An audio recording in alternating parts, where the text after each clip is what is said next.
आपको ये ज़िंदगी कैसी लग रही है? यानी कि दर्जियों वाली लाइफ सही थी या ये कसाईयों वाली ज़िंदगी? जब आपने ये कारोबार शुरू किया, दर्जियों वाला काम छोड़ के कसाईयों वाला काम शुरू किया, तो उस वक्त लोग क्या कह रहे थे आपके बारे में? अस्सलाम वालेकुम, मैं हूँ आपके साथ राजा माजिद अनवर। चलते चलते मेरी इन बुज़ुर्गों से मुलाकात हुई और इस मुलाकात के दौरान मुझे इनकी स्टोरी बड़ी दिलचस्प लगी। मैंने सोचा क्यों ना आपके साथ इनकी स्टोरी को शेयर किया जाए। इनकी आप बीती बड़ी ही इंटरेस्टिंग है।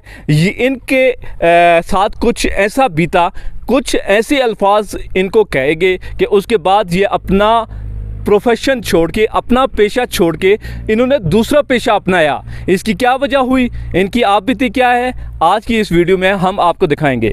अस्सलाम वालेकुम। वालेकुम सलाम। आपका नाम क्या है? जनाब राजा मनशाद खान। किस जगह से आपका तल्लक है? देरकोट से।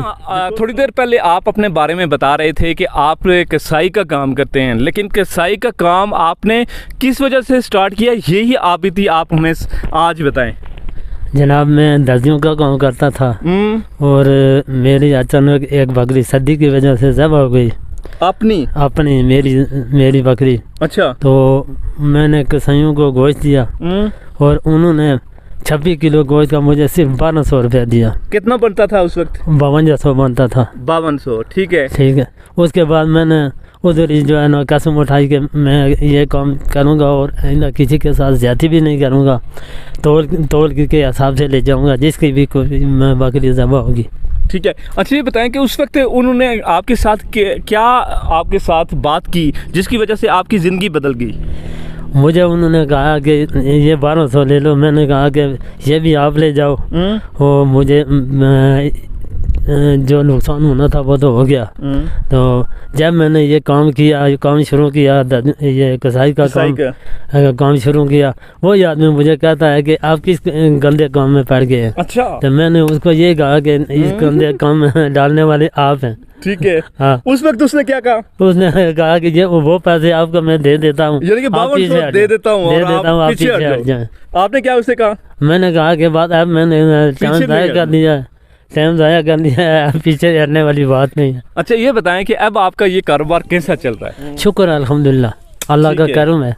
तो दर्जियों वाला काम पहले जो कर रहे थे वो अब भी कर रहे हैं कि नहीं? वो है लेकिन उस तरह नहीं है, बस थोड़ा बहुत कर लेता, गुजारा कर लेता हूँ। कभी कभी करते हैं? कभी कभी। अच्छा, इसके अलावा आप क्या करते हैं?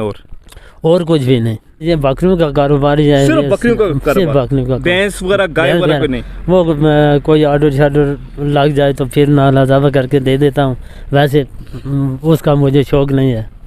अच्छा, ये बताएं कि आपको ये ज़िंदगी कैसी लग रही है? यानी कि दर्जियों वाली लाइफ सही थी या ये कसाईयों वाली ज़िंदगी? तो दर्जियों वाली लाइफ तो सही थी। वो कैसे? उसमें और इसमें क्या फ़र्क है? उसमें फ़र्क ये है कि वो तो एक जगह साफ सुथरा काम था, ये फिरना पड़ता है, गाँव धूप में चलना पड़ता है, बारिश में चलना पड़ता है, कभी मिलता है कुछ, कभी नहीं मिलता है।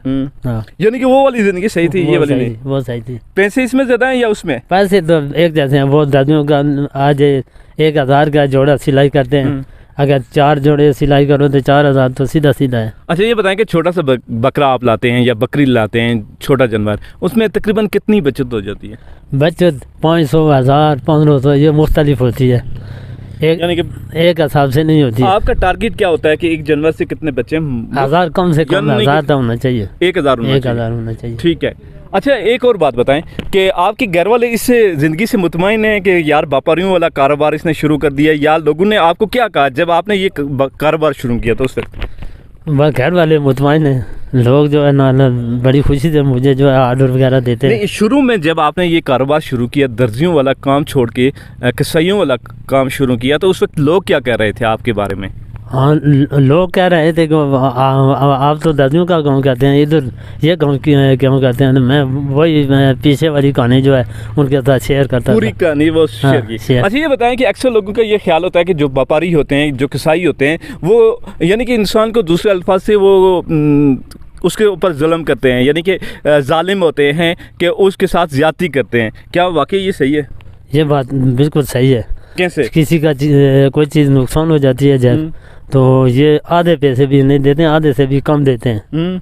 इसलिए अगर एक गरीब आदमी का नुकसान हो जाए तो उसके साथ मदद नहीं कर सकते, कम से कम उसका जो है ना हक बनता है वो तो देना चाहिए। वो तो देना चाहिए। तो कितना अर्सा पहले आपके साथ ये मामला पेश आया? मेरे साथ तकरीबन 14-15 साल पहले हुआ था ये, 15 साल पहले। 14-15 साल पहले इनके साथ एक ऐसा वाक़ा पेश आया जिसकी वजह से इनकी ज़िंदगी तब्दील हो गई। इन्होंने अपनी एक बकरी जो कि सर्दी की वजह से मर रही थी तो उसे ज़बह किया और कसाई के पास चले गए। कसाई ने उसका जो रेट लगाया वो बहुत ही कम था। इनके बकौल उसकी उस वक्त जो प्राइस थी तकरीबन 5200 बन रही थी, लेकिन कसाई ने कह रहा था कि 1200 लो और यहाँ से निकलते बनो।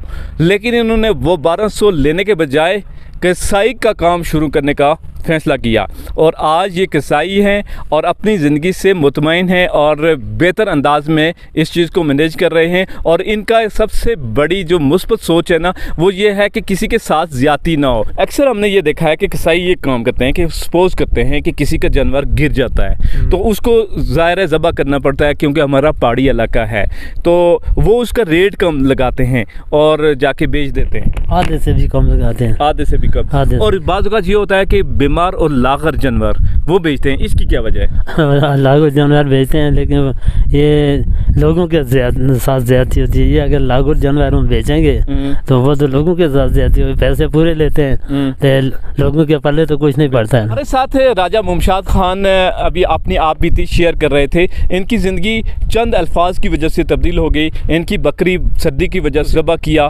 व्यापारी के पास लेके चले गए और व्यापारी ने इन्हें 5200 के बजाय 1200 दिए, जिसकी वजह से इनकी ज़िंदगी चेंज हो गई। इन्होंने सोचा कि एक बकरी जो सर्दी के बायस उसको कोई बीमारी भी नहीं थी, सिर्फ सर्दी की वजह से ये ज़बह करके अपनी बकरी को लेके, लेकिन उसकी वो प्राइस इनको नहीं मिली। उसके बाद इनकी ज़िंदगी टोटली तब्दील हो गई। ये पहले टेलरिंग का काम करते थे, इन्होंने टेलरिंग का काम छोड़ के इन्होंने कसाईयों का काम शुरू कर दिया। दूसरे अल्फाज में इसका मॉरल ये है इस स्टोरी का कि अपने हक़ की खातर जीना पड़ता है, अपने हक़ की खातर कुछ भी करना पड़ता है। कसाई ने इनका हक़ खाने की कोशिश की और फिर इन्होंने ये ख़ुद कसाई बन गए। यानी कि इनकी आपीती ये है कि कसाई ने इनका हक़ छीनने की कोशिश की और जब इनको लगा कि मेरे साथ ज़्यादती हो रही है तो इन्होंने ये सोचा कि ये कसाई बनते हैं और लोगों का भी भला करते हैं और अपना भी रोज़गार करते हैं।